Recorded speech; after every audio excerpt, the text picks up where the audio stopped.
नमस्कार दोस्तों, स्वागत है आप सभी का पीके एजुकेशन कोर पर।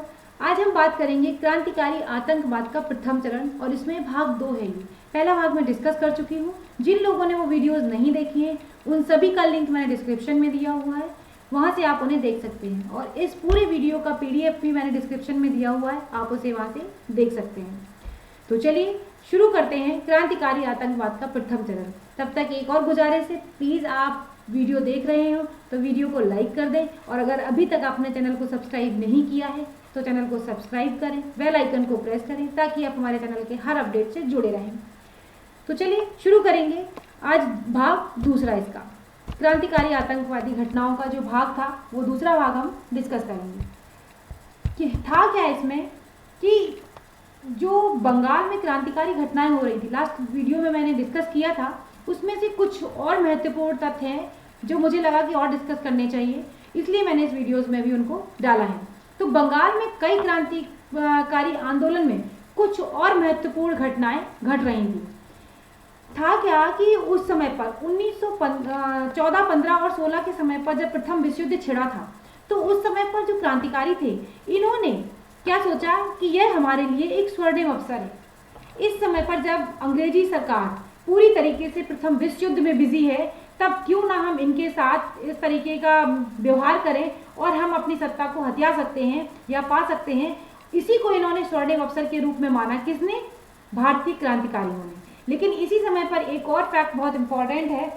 इसी अवसर पर गांधी जी द्वारा ये कहा गया था कि हम किसी भी तरीके से पीछे से कोई वार नहीं करेंगे।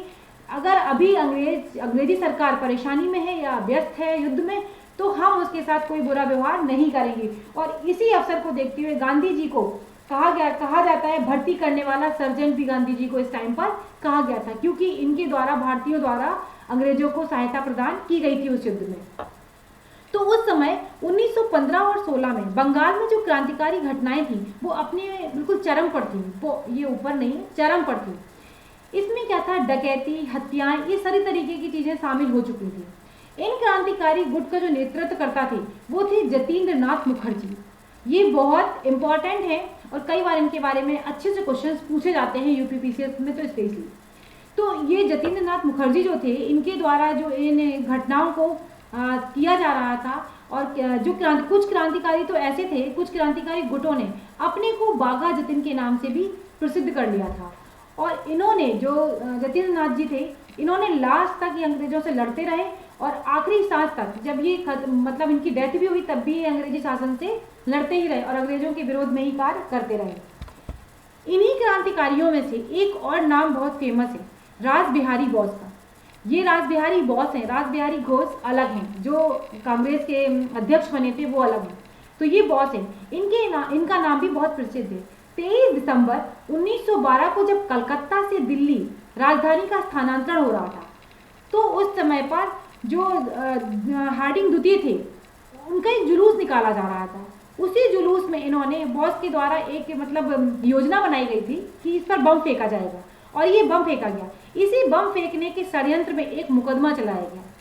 और इन्होंने क्या किया, क्योंकि उस समय पर 2 ही 3 ऑप्शन होते थे, या तो आप विदेश से अगर आपने ऐसी कोई घटना की है, अगर आप अंग्रेजों द्वारा पकड़ लिए जाएंगे तो आपको फांसी की सजा हो जाएगी, या तो आप विदेश चले जाइए। तो इन्होंने क्या किया था, ये यहाँ से बचने के लिए, गिरफ्तारी से बचने के लिए विदेश चले गए थे। और विदेश कहाँ? जापान चले गए थे। इसमें क्या था, 4 लोगों को फांसी की सजा सुनाई गई थी। और पूरी इस जो घटना है, पूरी इस घटना को दिल्ली षड्यंत्र केस के नाम से जानते हैं। ये बहुत इंपॉर्टेंट है। दिल्ली षड्यंत्र केस पर भी काफ़ी बार क्वेश्चन पूछा गया है। ये घटना कब हुई थी और किससे संबंधित है, ये आपको पता होना चाहिए।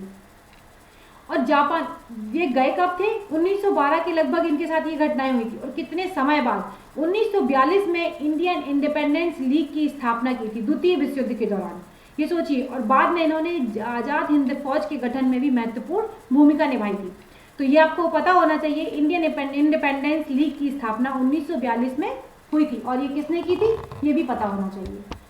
ब्रिटिश सरकार द्वारा क्रांतिकारी गतिविधियों का दमन करने के लिए, भाई जब इतनी घटनाएं घट रही हैं तो ब्रिटिश सरकार भी तो शांत नहीं बैठेगी, वो भी तो कुछ ना कुछ सोचेगी। तो उसने इसके लिए क्या किया कि 1908 में विस्फोटक पदार्थ अधिनियम तथा समाचार अधिनियम का सहारा लिया। ये जो नियम था, जिसमें समाचार अधिनियम की अगर हम बात करें, ये इतना कठोरतम अधिनियम था कि इसने सारी जो प्रेस थी उन सभी का बिल्कुल मुंह बंद कर दिया था। कोई भी पत्र पत्रिकाएं, कोई भी समाचार पत्र एजेंसियां सरकार के खिलाफ कुछ भी गलत नहीं छाप सकती हैं। ये अधिनियम बहुत ही जैसे वर्नाकुलर प्रेस एक्ट के बारे में भी पहले पढ़ा है, जिन लोगों ने नहीं देखा है वो वीडियोस देख सकते हैं। तो ये उसी से संबंधित सारी चीजें हैं कि समाचार अधिनियम का इसमें सहारा लिया गया था। इन सभी कार्रवाइयों के परिणाम स्वरूप कुछ क्रांतिकारी भूमिगत होकर कार्य करने लगे थे। अब क्या होगा, जब सामने से सारी चीजें, जब जो इनके केंद्र थे वो भी सब पकड़े गए और बाकी जो बचे हुए क्रांतिकारी थे वो कुछ तो भूमिगत हो गए और कुछ लोग विदेश में जाकर वहीं से कार्य करने लगे थे।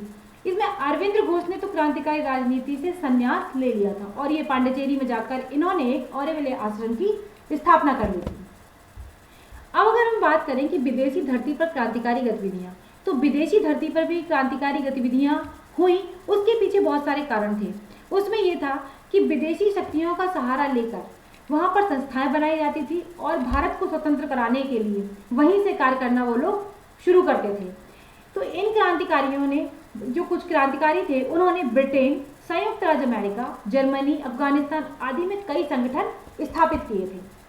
भारत के बाहर अगर हम संगठनों की बात करें तो लंदन में श्यामजी कृष्ण वर्मा ने सबसे पहले इंडियन होम रूल सोसाइटी की स्थापना की।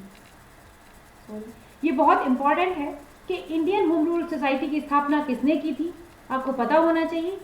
कहाँ हुई थी ये भी पता होना चाहिए और किस सन में हुई थी ये भी पता होना चाहिए। तो इसकी जो स्थापना की गई थी 1905 में स्वशासन प्राप्त करने के उद्देश्य से की गई थी। ये जितनी भी घटनाएं घटित हो रही थी, चाहे वो क्रांतिकारी हो, नरम दल हो, गरम दल हो, उद्देश्य सभी का एक ही था, स्वशासन प्राप्त करना। किस तरीके से हम अंग्रेजी दास्तान से मुक्ति पाएं और अपने स्वशासन को हम यहाँ पर बनाएं। तो इसी के लिए सारी संस्थाओं की स्थापना की जा रही थी। श्यामजी कृष्ण वर्मा के द्वारा ही इंडिया हाउस की भी स्थापना की गई थी और इंडियन सोशलिस्ट नामक एक पत्र भी निकाला गया था। ये सारे फैक्चुअल क्वेश्चन थे, ये एग्जाम में यहाँ से बहुत क्वेश्चंस पूछे जाते हैं। 10 मई 1908 को इंडिया हाउस में गदर दिवस का मतलब 1857 की जो क्रांति के अवसर पर हुआ था उसी के उपलक्ष्य में ये मनाया गया था। इसी दिन डीवी सावरकर ने अपनी प्रसिद्ध पुस्तक the Indian war of independence लिखी थी। ये क्वेश्चन एग्जाम में बहुत बार पूछा जाता है कि the Indian war of independence किसके द्वारा लिखी गई पुस्तक है।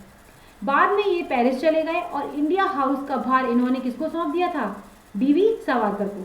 श्यामजी कृष्ण वर्मा के साथ अनेक क्रांतिकारी जुड़े हुए थे, जिनमें मदन लाल ढींगरा, डीवी सावरकर, लाला हरदयाल आदि ये सभी क्रांतिकारी इनसे जुड़े हुए थे। एक और हैं मैडम बीकाजी कामा। ये भी बहुत महत्वपूर्ण टॉपिक उठता है यहाँ से, कई बार इसमें से क्वेश्चन पूछे जाते हैं। इनको मदर ऑफ इंडियन रिवॉल्यूशन के नाम से भी जानते हैं। ये महाराष्ट्र के पारसी समुदाय से संबंधित श्यामजी वर्मा की सहयोगी थी। 1902 में भारत छोड़कर अमेरिका तथा यूरोप के कई देशों में ब्रिटिश शासन के विरुद्ध इन्होंने प्रचार किया और 1907 में जर्मनी के स्टटगार्ट में एक अंतर्राष्ट्रीय समाजवादी कॉन्फ्रेंस में भाग लिया और वहां पर भारत का राष्ट्रीय तिरंगा फहराया। ये बहुत बार पूछा जाता है कि स्टटगार्ट में या जर्मनी में किसने तिरंगा फहराया था और इन्होंने किस कॉन्फ्रेंस में भाग लिया था। मैडम बीकाजी कामा से कई बार प्रश्न पूछे जाते हैं। ये आपको बताना है कि वो जो तिरंगा उस समय पे फहराया था उसमें कौन कौन से रंग शामिल थे। आगे देखेंगे 19वीं शताब्दी के अंतिम दशक में अनेक भारतीय कनाडा तथा यूएसए में जाकर बस गए और वहीं से ब्रिटिश विरोधी क्रांतिकारी सामग्री का प्रकाशित करने लगे थे। जैसे कि फ्री हिंदुस्तान को तारकनाथ दास ने प्रकाशित किया। हिंद एसोसिएशन ऑफ अमेरिका की स्थापना सोहन सिंह भकना ने की थी। ये बहुत बार पूछा जाता है। तथा गदर नामक साप्ताहिक पत्र का प्रकाशन अंग्रेजी, उर्दू, मराठी, पंजाबी में भी किया गया था। ये क्वेश्चन बहुत बार पूछा गया है कि गदर जो साप्ताहिक पत्र था, पहले तो यही पूछ लिया जाता है कि 4 ऑप्शन दे देगा और उसमें से ये पूछेगा कि साप्ताहिक पत्र कौन सा है। तो आपको पता होना चाहिए कि गदर एक साप्ताहिक पत्र था और ये कितनी भाषाओं में बना था, अंग्रेजी, उर्दू, मराठी, पंजाबी में भी इसका प्रकाशन किया गया था। हिंद एसोसिएशन ऑफ अमेरिका का नाम ही गदर पार्टी पड़ा था। तो ये था पूरा वीडियो जो मैंने आपके साथ डिस्कस किया। अगर आपको वीडियो अच्छा लगा हो तो प्लीज़ इसे लाइक करें, शेयर करें और चैनल को अगर अभी तक आपने सब्सक्राइब नहीं किया है तो चैनल को सब्सक्राइब करें और इसी तरीके से चैनल से जुड़े रहें। अगले वीडियो में फिर मुलाकात होगी। तब तक के लिए धन्यवाद दोस्तों, नमस्कार।